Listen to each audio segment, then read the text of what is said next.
പ്രിയപ്പെട്ട സുഹൃത്തുക്കളെ, ഏതാണ്ട് 1.5 വർഷങ്ങൾക്ക് മുമ്പ് പോപ്പുലർ ഫ്രണ്ട് പ്രവർത്തകരിലാൽ കൊല്ലപ്പെട്ട അഡ്വക്കേറ്റ് രഞ്ജിത്ത് ശ്രീനിവാസൻ്റെ കേസിലെ വിചാരണ മാവേലിക്കരയിലെ അഡീഷണൽ സെഷൻസ് കോടതി പൂർത്തിയാക്കുകയും ആ കേസിൽ പോപ്പുലർ ഫ്രണ്ടിലെ 15 പ്രവർത്തകർക്ക് വധശിക്ഷ ലഭിക്കുകയും ചെയ്ത ഒരു സംഭവം കഴിഞ്ഞ ദിവസം ഉണ്ടായി. ഒരു ജഡ്ജ് ശ്രീദേവി എന്ന് പറഞ്ഞൊരു വനിത ആണ് ആ വിധിന്യായം എഴുതിയിട്ടുള്ളത്. 282 പേജുള്ള ഒരു വിധിന്യായമാണ് അവർ പുറപ്പെടുവിച്ചത്. ആ വിധിന്യായത്തിൽ ആ കേസിൽ രഞ്ജിത്ത് ശ്രീനിവാസനെ കൊലപ്പെടുത്തുന്നതിൽ നേരിട്ട് പങ്കുവഹിച്ചിട്ടുള്ള 15 പോപ്പുലർ ഫ്രണ്ട് പ്രവർത്തകർക്ക് വധശിക്ഷ വിധിക്കുകയുണ്ടായി.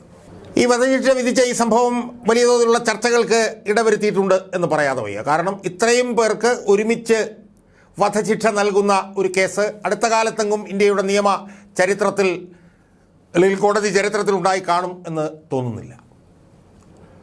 സ്വാഭാവികമായി ഈ വിധിന്യായം വലിയ തോതിൽ ചർച്ചകൾക്ക് കാരണമായിട്ടുണ്ട്. നിയമപരമായിട്ടുള്ള മേഖലയിൽ അതുമായി ബന്ധപ്പെട്ടുള്ള ചർച്ചകൾ നടക്കുന്നുണ്ട്. അതുപോലെ തന്നെ വേറൊരു മേഖലയിലും ഇതുമായി ബന്ധപ്പെട്ട് ചർച്ച നടക്കുന്നുണ്ട്. അത് ഒരു തരത്തിൽ പറഞ്ഞാൽ അതിനൊരു വർഗീയമായിട്ടുള്ള ഒരു തലത്തിലൂടെയാണ് അതിൻ്റെ ചർച്ചകൾ മുന്നോട്ട് പോകുന്നത് എന്നുള്ളതാണ്. കാരണം ഈ രഞ്ജിത്ത് ശ്രീനിവാസൻ്റെ മരണത്തിന് മുമ്പ് അല്ലെങ്കിൽ കൊലപാതകത്തിന് മുമ്പ് ഷാൻ എന്ന് പറഞ്ഞിട്ടുള്ള ഒരാളുടെ കൊലപാതകം നടന്നിരുന്നു. അതുമായി ബന്ധപ്പെട്ട് വിചാരണ ഇങ്ങനെ എഴഞ്ഞെഴഞ്ഞ് നീങ്ങുകയാണ്. പക്ഷേ ഈ കാര്യത്തിൽ പെട്ടെന്ന് വിചാരണ നടക്കുകയും വിധി പ്രഖ്യാപിക്കുകയും വധശിക്ഷ കൊടുക്കുകയും ചെയ്തു എന്നുള്ളതിനെ കുറിച്ചിട്ട് അതുമായി ബന്ധപ്പെട്ട് ചർച്ചകൾ നടക്കുന്നുണ്ട്. അതുപോലെ തന്നെ ഒരു SFI പ്രവർത്തകനായിട്ടുള്ള അഭിമന്യു SDPI പ്രവർത്തകരാൽ 2018 കൊല്ലപ്പെട്ടിരുന്നു. മഹാരാജ് കോളേജ് വിദ്യാർത്ഥി. ആ കേസിൽ ഇതുവരെ വിചാരണ പൂർത്തിയായിട്ടില്ല. അപ്പോൾ ഇതെങ്ങനെയാണ് ഇത് ഇത്ര പെട്ടെന്ന് പൂർത്തിയായത് എന്നുള്ളത് സംബന്ധിച്ചിട്ടുള്ള ചർച്ചകൾ നടക്കുന്നുണ്ട്. അപ്പോൾ ഒരു വശത്ത് നിയമപരമായിട്ടുള്ള ഇതിൻ്റെ ശരിതെറ്റുകൾ സംബന്ധിച്ചുള്ള ചർച്ച, മറുവശത്ത് ഇത് സംബന്ധിച്ചിട്ട് വർഗീയമായിട്ടുള്ള തലത്തിൽ ഉള്ള ചർച്ച. ഈ 2 ചർച്ചകൾ നടക്കുന്ന പശ്ചാത്തലത്തിൽ ഈ വിധിന്യായവുമായി ബന്ധപ്പെട്ടുകൊണ്ട് ചില സുപ്രധാന നിരീക്ഷണങ്ങൾ നടത്തുന്നതിന് വേണ്ടിയിട്ടാണ് ഞാൻ ഈ വീഡിയോയിലൂടെ ശ്രമിക്കാൻ പോകുന്നത്. സുഹൃത്തുക്കളെ, എന്നെ സംബന്ധിച്ചിടത്തോളം 2 കാര്യങ്ങളാണ് എനിക്ക് സൂചിപ്പിക്കാനുള്ളത്. ഒന്ന്, ഈ വധശിക്ഷ നൽകിയതുമായി ബന്ധപ്പെട്ടുള്ള ഈ വിധി ഇത് വളരെ വിചിത്രമായൊരു വിധിയായിട്ടാണ് എനിക്ക് ഇതിനെ കാണാൻ കഴിയുന്നത്, ഒരു അഭിഭാഷകൻ എന്നുള്ള നിലയിൽ. എൻ്റെ വിശദാംശങ്ങളിലേക്ക് ഞാൻ പോകാം. 2, ഈ വിധി നിർഭാഗ്യവശാൽ കേരളത്തിൽ വലിയ തോതിലുള്ള വർഗീയ ധ്രുവീകരണത്തിന് ഇടയാക്കിയിട്ടുണ്ട് എന്നുള്ളൊരു വാദഗതിയും ഒരു നിരീക്ഷണവും ഞാൻ നടത്തുന്നുണ്ട്. അപ്പോൾ അതിലാദ്യം ഞാൻ അതിൻ്റെ നിയമപരമായിട്ടുള്ള കാര്യങ്ങളെക്കുറിച്ചിട്ടാണ് ഞാൻ ആദ്യമേ സൂചിപ്പിക്കാൻ ഉദ്ദേശിക്കുന്നത്. സുഹൃത്തുക്കളെ, ഈ വധശിക്ഷ എന്ന് പറഞ്ഞാൽ അതൊരു സെൻറ്റൻസിങ് പോളിസിയാണല്ലോ, ഒരു ശിക്ഷാവിധി നയത്തിൻ്റെ ഭാഗമായിട്ടുള്ളൊരു സാധനമാണ് ഈ വധശിക്ഷ എന്ന് പറയും. ഈ വധശിക്ഷയുമായി ബന്ധപ്പെട്ടുകൊണ്ട് വലിയ ചർച്ചകൾ കോടതി വിധിന്യായങ്ങളുമായി ബന്ധപ്പെട്ടുകൊണ്ട് പതിറ്റാണ്ടുകളായി നടക്കുന്നുണ്ട്. അതൊന്ന് ഞാനൊന്ന് ചുരുക്കി പറയാം. അതായത് 302 എന്ന് പറയുന്ന വകുപ്പാണ് IPCയിൽ ഈ പറഞ്ഞ പോലെ കൊലക്കുറ്റവുമായി ബന്ധപ്പെട്ടിട്ടുള്ള വകുപ്പ്.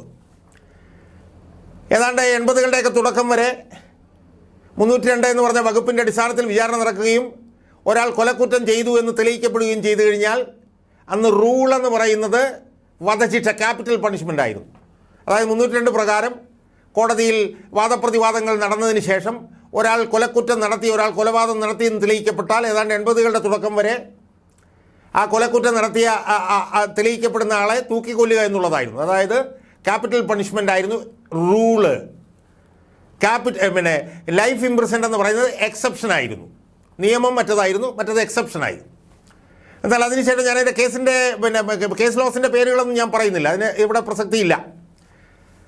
അതിനെ തുടർന്ന് ഇത് കൂടുതൽ ചർച്ചാ വിഷയമാവുകയും അത് ജസ്റ്റിസ് ആയിരുന്ന VR കൃഷ്ണയ്യർ ഇതുമായി ബന്ധപ്പെട്ടുകൊണ്ട് നടത്തിയിട്ടുള്ള ചില പരാമർശങ്ങളുമായി ബന്ധപ്പെട്ടുകൊണ്ട് ഇത് വീണ്ടും സുപ്രീം കോടതി ചർച്ച ചെയ്യും. 5 അംഗ ബെഞ്ച് ഇത് വീണ്ടും ഈ വിഷയം ചർച്ചയെ തുടർന്ന് വധശിക്ഷ റൂളും ലൈഫ് ഇംപ്രിസൺമെൻറ്റ് എക്സെപ്ഷനുമായിരുന്നു എന്നുള്ളത് മാറി ലൈഫ് ഇംപ്രിസൺമെൻറ്റ് എക്സെപ്ഷനും റൂളും വധശിക്ഷ എക്സെപ്ഷനുമായി മാറി. അതായത് ഒരു കേസിൽ ഒരാൾ 302 പ്രകാരം വകുപ്പുകൾ പ്രകാരം ചർച്ച ചെയ്തു, കുറ്റം ചെയ്തു, കൊലക്കുറ്റം ചെയ്തു എന്ന് പറഞ്ഞാൽ അയാൾക്ക് നൽകേണ്ടത് ജീവപര്യന്തമാണെന്നും കൊലക്കുറ്റം എന്നുള്ളത് എക്സെപ്ഷനാണ് എന്നുള്ളതും എന്നുവെച്ചാൽ പ്രത്യേക സാഹചര്യങ്ങളുള്ളതാണ് എന്നുള്ള നിലയിലേക്ക് അത് മാറി. പിന്നെയും വർഷങ്ങൾ കഴിഞ്ഞ് വന്നപ്പോൾ ഒരു പുതിയ രീതി വന്നു. ആ പുതിയ രീതി എന്താണെന്ന് പറഞ്ഞാൽ അഗ്രവേറ്റിംഗ് സർക്കംസ്റ്റൻസസും മിറ്റിഗേറ്റിംഗ് സർക്കംസ്റ്റൻസും എന്ന് വന്നു. അതായത് ഒരാൾ കൊല നടത്തിയിട്ടുണ്ടെങ്കിൽ അയാൾക്ക് ക്യാപിറ്റൽ പണിഷ്മെൻറ്റ് കൊടുക്കണോ അല്ലെങ്കിൽ വധശിക്ഷ കൊടുക്കണോ വേണ്ടയോ എന്നുള്ളത് തീരുമാനിക്കുന്നത് അഗ്രവേറ്റിംഗ് സർക്കംസ്റ്റൻസസും മിറ്റിഗേറ്റിംഗ് സർക്കംസ്റ്റൻസസും തമ്മിൽ ബാലൻസ് ചെയ്തിട്ട് അഗ്രവേറ്റിംഗ് സർക്കംസ്റ്റൻസസ് മിറ്റിഗേറ്റിംഗ് സർക്കംസ്റ്റൻസിനേക്കാൾ കൂടിയാൽ വധശിക്ഷ കൊടുക്കുക, മിറ്റിഗേറ്റിംഗ് സർക്കംസ്റ്റൻസസ് അഗ്രവേറ്റിംഗ് സർക്കംസ്റ്റൻസിനേക്കാൾ മുന്നിൽ നിന്നാൽ പിന്നെ ലൈഫ് ഇംപ്രിസൺമെൻറ്റ് കൊടുക്കുക എന്നുള്ള നിലയിലേക്ക് കാര്യങ്ങൾ മാറി. അപ്പം അഗ്രവേറ്റിംഗ് സർക്കംസ്റ്റൻസസ് എന്ന് പറഞ്ഞു കഴിഞ്ഞാൽ വളരെ ക്രൂവലായിട്ടുള്ള, ഗ്രോത്തക്കായിട്ടുള്ള, ഡയബോളിക്കായിട്ടുള്ള, ഡിപ്രൈവിറ്റിയുള്ള കുറ്റമാണ് ചെയ്തിരിക്കുന്നതെങ്കിൽ അയാൾക്ക് വധശിക്ഷ നൽകണം. കാരണം വെച്ചാൽ കുറേ പേരുടെ മുമ്പിൽ വെച്ചിട്ടാണ് കൊന്നത്, അല്ലെങ്കിൽ ഗർഭിണിയായിട്ടുള്ള ഒരു സ്ത്രീയാണ് കൊന്നത്, അല്ലെങ്കിൽ കുട്ടികളെയാണ് കൊന്നത്, അല്ലെങ്കിൽ വളരെ ഭീകരമായിട്ടുള്ള രീതിയിലാണ് കൊന്നത് എന്നൊക്കെ വന്നാൽ വേണമെങ്കിൽ പിന്നെ വധശിക്ഷ നൽകാം. എന്നാൽ മിറ്റിഗേറ്റിംഗ് എന്ന് പറഞ്ഞു കഴിഞ്ഞാൽ ആദ്യമായിട്ടാണ് കുറ്റം ചെയ്യുന്നത്, അയാൾക്ക് ഭാര്യയുണ്ട്, കുട്ടികളുണ്ട്, ഭാര്യ രോഗിയാണ്, അല്ലെങ്കിൽ കുട്ടികൾ ഒന്നിൽ കൂടുതലുണ്ട് എന്നൊക്കെയുള്ളതാണ് മിറ്റിഗേറ്റിംഗ് സർക്കംസ്റ്റൻസസ് എങ്കിൽ അത് മുന്നിൽ ഉയർന്നു നിന്നാൽ ലൈഫ് ഇംപ്രിസൺമെൻറ്റിലേക്ക് മാറാം എന്നുള്ള ഒരു സാഹചര്യം. സുഹൃത്തുക്കളെ, ഇപ്പോൾ അവസാനമായി നിലനിൽക്കുന്ന ഒരു സാഹചര്യം എന്ന് പറഞ്ഞാൽ എന്താ? ഈ മിറ്റിഗേറ്റിംഗ് സർക്കംസ്റ്റൻസും അഗ്രവേറ്റിംഗ് സർക്കംസ്റ്റൻസും ഒക്കെ നിലനിൽക്കുന്നുണ്ടെങ്കിൽ പോലും ഒരാൾ കൊലക്കുറ്റം ചെയ്തു എന്ന് തെളിഞ്ഞു കഴിഞ്ഞാൽ അയാളുടെ ജീവിതാവസാനം വരെ അയാളെ ജീവപര്യന്തം തടവ് ശിക്ഷയ്ക്ക് വിടുക എന്നുള്ളതാണ്. ലൈഫ് ഇംപ്രിസൺമെൻറ്റ് അൺടു ഡെത്ത് എന്നുള്ള നിലയാണ് ഇപ്പോൾ ഇതുമായി ബന്ധപ്പെട്ടിട്ടുള്ള നിയമം നിലനിൽക്കുന്നത്. അപ്പോൾ കൊലക്കുറ്റത്തിന് വിധിച്ചാൽ പോലും വധശിക്ഷ വിധിക്കുന്നതിന് പകരം അത് ചെയ്തയാളെ അയാളുടെ ജീവിതാവസാനം വരെ പിന്നെ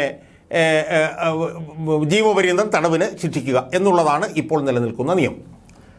അതിൻ്റെ പശ്ചാത്തലത്തിൽ നമ്മൾ ഈ വിധിന്യായത്തെ, ഈ രഞ്ജിത്ത് ശ്രീനിവാസൻ്റെ വിധിന്യായത്തെ നമ്മളൊന്ന് പരിശോധിച്ചാൽ അതിനകത്ത് ചില വൈകല്യങ്ങളുണ്ട് എന്ന് നമുക്ക് വ്യക്തമാകും.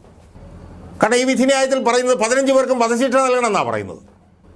ആ വധശിക്ഷ നൽകുന്നതുമായി ബന്ധപ്പെട്ടുകൊണ്ട് അഗ്രവേറ്റിംഗ് സർക്കംസ്റ്റൻസും മിറ്റിഗേറ്റിംഗ് സർക്കംസ്റ്റൻസും ഒക്കെ പരിശോധിച്ചിട്ട് അഗ്രവേറ്റിംഗ് സർക്കംസ്റ്റൻസസ് ആണ് ഉയർന്നു നിൽക്കുന്നതെന്ന് പറഞ്ഞുകൊണ്ടാണ് ഈ 15 പേർക്കും വധശിക്ഷ നൽകിയിട്ടുള്ളത്. അപ്പോൾ അതിന് പറയുന്നത് വളരെ ഗ്രോത്തക്കാണ്, കുടുംബാംഗങ്ങളുടെ മുന്നിൽ വെച്ചാണ് കൊലപാതകം നടന്നത്, ഭയങ്കര ഡയബോളിക്കാണ്, ഭയങ്കര ബാർബാറിക്കാണ് എന്നൊക്കെ പറയുന്നുണ്ട്. ആ പറഞ്ഞുകൊണ്ടാണ് ഈ 15 പേർക്കും ശിക്ഷ വിധിച്ചിട്ടുള്ളത്. സുഹൃത്തുക്കളെ, അതിനകത്തുള്ള വൈകല്യം എന്ന് പറഞ്ഞാൽ എന്താ? അങ്ങനെയാണെങ്കിൽ 2012 നടന്ന ടി.പി. ചന്ദ്രശേഖരൻ വധക്കേസുണ്ട്.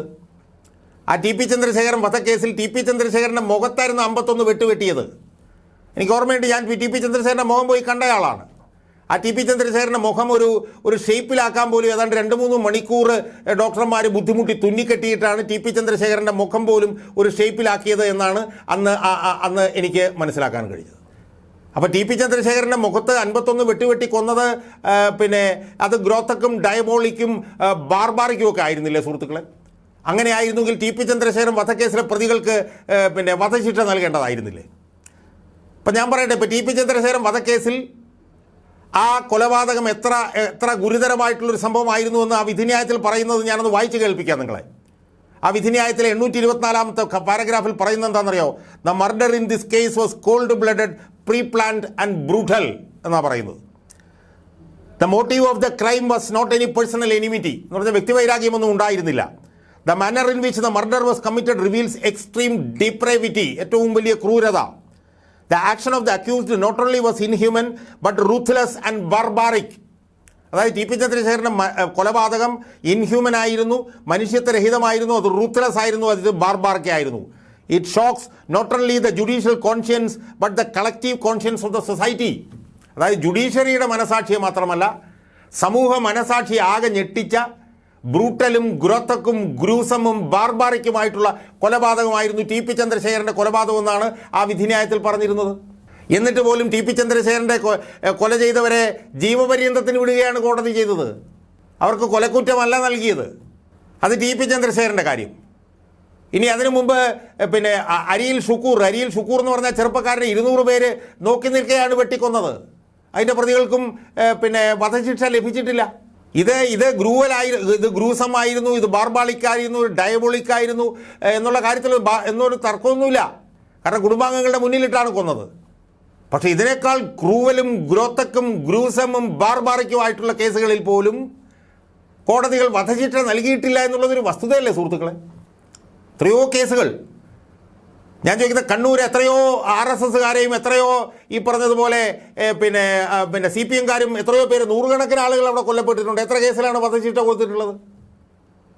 എനിക്ക് 1980കളുടെ തുടക്കത്തിലോ മറ്റോ അല്ലേ കണ്ണൂര് ഒരു RSSകാരനായിട്ടുള്ളൊരു അധ്യാപകനെ കുഞ്ഞുങ്ങളുടെ മുന്നിൽ വെച്ച് വെട്ടിക്കൊന്നത്. ആ കേസിൽ പ്രതിയെ വെറുതെ വിടുകയാണ് സുപ്രീം കോടതി ചെയ്തത് സുഹൃത്തുക്കളെ.